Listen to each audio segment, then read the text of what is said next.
இங்க பாருங்க என்ன அடுத்து யாருனாலும் நான் இப்போ வந்து நேரடியான ஆளு சரியா? நீங்க என்ன ரைட் மதிச்சதுனால ஓகே. உங்களுக்கான அந்த மரியாதைய நான் நார்மலா காமனா ஏன்னா அத மதிக்கணுமா கண்டிப்பா, இல்லையா? கண்டிப்பா பிரதர். ஆ. ஆமா, ஆமா, அதுக்காக ஆமா. என்ன எனக்கு 100, 50, 100ன்னு இல்லண்ணா. நீங்க 500 கோடி ஆமா. வந்தா கூட எனக்கு இந்த மாதிரி விஷயங்கள்ல பிடிக்காது. நீங்க கொஞ்சம் தம்பிய விசாரிச்சீங்க. என்ன யாரோ தப்பா இல்ல பிரதர். புரிஞ்சுக்காம அதாவது வேற ஏதாவது நான் அந்த மாரி வரல.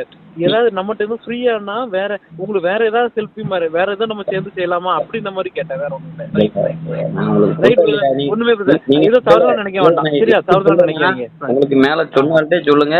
எனக்கே ஒரு வருத்தம் ஆமா. என்னன்னா, என்ட்ட ஒரு 7, 8 பேர் கேட்டாங்க. அதே எனக்கு ரொம்ப வருத்தமா இருக்கு. என்னன்னா, அப்ப நான் அந்த சரி, அளவுக்கு வீக்கா சரி. இருக்குன்னு நினைக்காங்களா? இல்ல பணம் குடுத்தா சரவணன் போயிருவான்னு நினைக்காங்களா? என்னன்னு தெரியல. நான் இதனால வரையும் சரி. இந்த இடத்துல பல விஷயத்த இழந்து தான் கிடக்கேன். ஆனா ஒரு காலமும் ரைட் பிரதர். ஆ. துரோகமோ, இல்ல யாருக்கோ துரோகமோ நான் செஞ்சதும் கிடையாது. எனக்கு வேணா எல்லாரும் செஞ்சிருக்காங்க. நான் இதனால சரி, வரைக்கும் சரி, இருக்கிற சரி. இயக்கத்துல உண்மையா இருப்பேன். Right brother. அப்படியே சரியா? பார்த்துக்கணும் பிரதர். தேங்க் யூ அதனால பிரதர். அனைவருக்கும் வணக்கம். தமிழக வெற்றிக் கழக சட்டமன்ற உறுப்பினராக இருக்கேன். தமிழக வெற்றிக் கழகத்தில் சிறுவண்ட தொகுதியில் வேட்பாளர் தேர்ந்தெடுத்து நான் இன்றைக்கி சட்டமன்ற உறுப்பினராக இருக்கேன். தளபதி விஜய் அவர்கள் தொடர்ந்து எங்களுக்கு சொன்ன ஒரே விஷயம், மக்களுக்கு போய் சேவை செய்யுங்க, ஒவ்வொரு பகுதியிலையும் ஆய்வு பண்ணுங்கள், அங்கே உள்ள விவரங்களை மக்களோட குரலாக நீங்கள் இருக்கணும். ஏன்னா ஒரு சட்டமன்ற உறுப்பினர்னா என்ன, மக்களை பேச முடியாது. இன்றைக்கி வந்து ஏழ்மனையில் இருக்காங்க, கிட்டத்தட்ட என் தொகுதியிலாம் 50,000 குடும்பம் இருக்குன்னா அதில் 40,000 குடும்பம் வறுமையில் தான் இருக்குது. அப்போ இந்த 40,000 குடும்பம் மட்டும் இல்லை, அந்த 50,000 குடும்பத்துக்கு ஒரு குரலாக, அதாவது தவறு நடக்கும்போது அதை கேட்குற குரலை என்னை வந்து சட்டமன்ற உறுப்பினர் என்னை வந்து கொடுத்துருக்காங்க. அந்த பணிகளை நான் தொடர்ந்து செய்கிறனால இதில் தாழ்ப்புணர்ச்சி, ஏன்னா தொடர்ந்து என் மேலே ஒரு அரசியல் தாழ்ப்புணர்ச்சியில் நீங்கள் பார்த்துருப்பீங்க. அதிகமாக தூத்துக்குடியிலே அதிகமாக விமர்சனத்துக்கு உள்ளாக்கப்பட்டது நான் தான். திரும்ப உண்மைக்கு முறகா, ஏன்னா இன்றைக்கி 7.5 கோடி மக்கள் இருக்காங்க.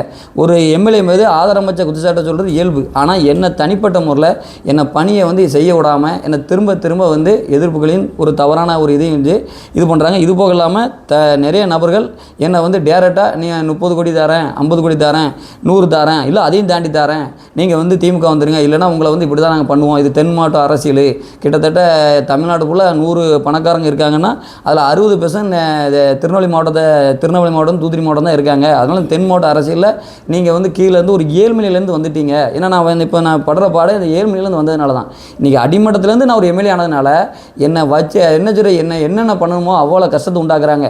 அதாவது ஒரு நபர் மேலே ஒரு குற்றச்சாட்டு வைக்கணும்னா முறையான ஆவணம் வேணும். ஏன்னா அதை செஞ்சேன்னு சொல்கிறாங்க, இதை செஞ்சேன்னு சொல்கிறாங்க.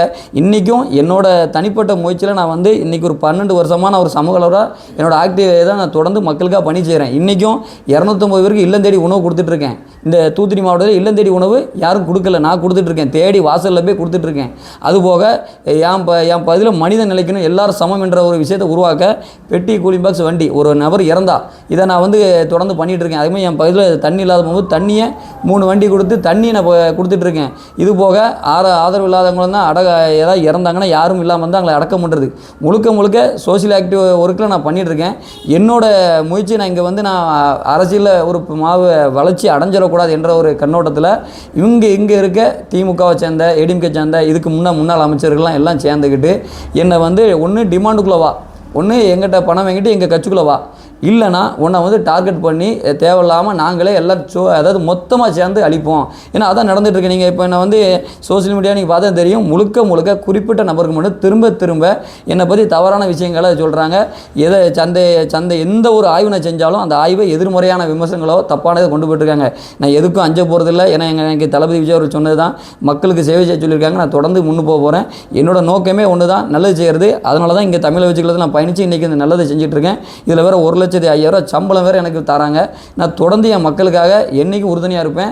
எந்த ஒரு விஷயத்துக்கும் பின்வாங்க மாட்டேன். அதேமாரி முழுக்க ஒவ்வொரு ஸ்கேம் இங்கே நிறைய இருக்குது. சிறுவண்ட தொகுதியை பொறுத்தவரை 80% விவசாயம். ஆனால் இங்கே உள்ள எந்த குளமுமே கிட்டத்தட்ட இருக்கிற 100 குளம் இருக்குன்னா 100ல் 80 குளமும் கரையும் தெரியாது, முடிவும் தெரியாது. முழுக்க வியாபார நோக்கத்தை மட்டும்தான் தவறான அரசியல் சூழ்ச்சிகளை பண்ணிகிட்டு இருக்காங்க.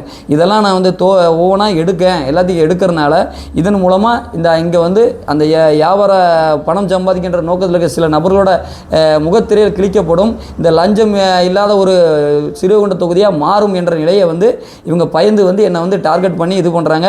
நான் தொடர்ந்து அவங்க என்ன தான் எனக்கு இது பண்ணாலும் நான் தொடர்ந்து மக்கள் பணிக்கு இது பண்ணுவேன். அதேமாதிரி இந்த 30 கோடி கேட்ட விவரங்கள் அவங்க சம்மந்தப்பட்ட எல்லாமே என்கிட்ட வந்து ஆதார் இருக்குது.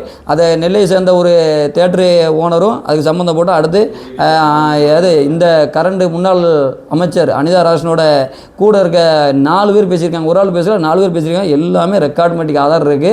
என்கிட்ட கால் பண்ணது, என் கூட இருக்கவங்கள்ட்ட பேசினது எல்லாத்தையும் ஃபோன் பண்ணி ஒன்று இங்கே வந்துரு, இல்லை நாங்கள் அழிச்சிருவோம், இந்த ஒரு டார்கெட்டில் தான் பண்ணுறாங்க. ஆனால் ஒரே ஒரு பிரச்சனை தான், நான் ஒரு அடிமட்டத்திலேருந்து ஒரு ஏழ்மை நிலையிலேருந்து இங்கே வந்ததுனால தான் என்ன இந்த டார்கெட் பண்ணுறாங்க. இதை வந்து கட்டாயம் நான் வந்து எதிர்கொள்வேன். ஏன்னா என்ன நடந்தாலும் சரி, நான் இந்த தொகுதியோட மண்ணின் மைந்தன். இந்த ஸ்ரீவைகுண்ட தொகுதியில் நான் கஷ்டப்பட்டு ஒவ்வொரு காலங்களில் பல ஆஃபீஸுக்கு நான் குறைகளை மக்களுக்கான பணிகளை செய்ய நான் அலைஞ்சிருக்கேன். எந்த இது நடக்கலை. ஆனால் இன்றைக்கி ஒரு சட்டமன்ற உறுப்பினராக என்னோட பயணத்தை நான் வேகமாக செஞ்சு, ஏன்னா எனக்கு வேலை கிடையாது, பிரச்சனையே இந்த ஒன்று தான். இப்போ மற்ற எம்எல்ஏ இருக்காங்கன்னா ஒரு சில தனிப்பட்ட இது இருக்கும். நான் காலையில் 10 to நைட்டு 12 மணி வரையும் நான் தொடர்ந்து என்னோட மக்கள் பணி ஒவ்வொரு ஊராக போய்ட்டு நான் என்னோட பணிகளை செய்கிறேன். ஒவ்வொரு தெருவாக ஒவ்வொரு வீடு வீடாக போய்ட்டு அங்கே உள்ள பிரச்சனையை நான் வந்து கேட்குறேன்.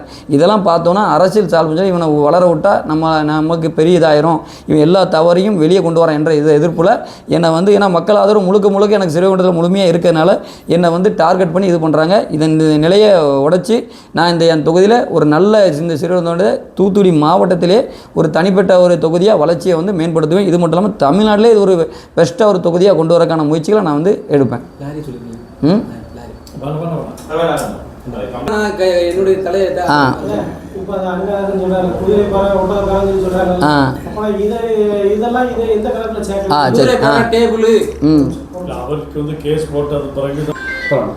அதேமாரி அனிதா ராசன் அவர்லாம் அன்றைக்கி ஒரு இதில் பேசியிருந்தாங்க, குதிரை பேருன்னு. அப்போ நீங்கள் செய்ததெல்லாம் என்ன பேரும்? நீங்கள் வந்து வாய் முறையில் பொய்யா சொல்கிறீங்க. நான் எவிடன்ஸாக கொடுக்க முடியும்.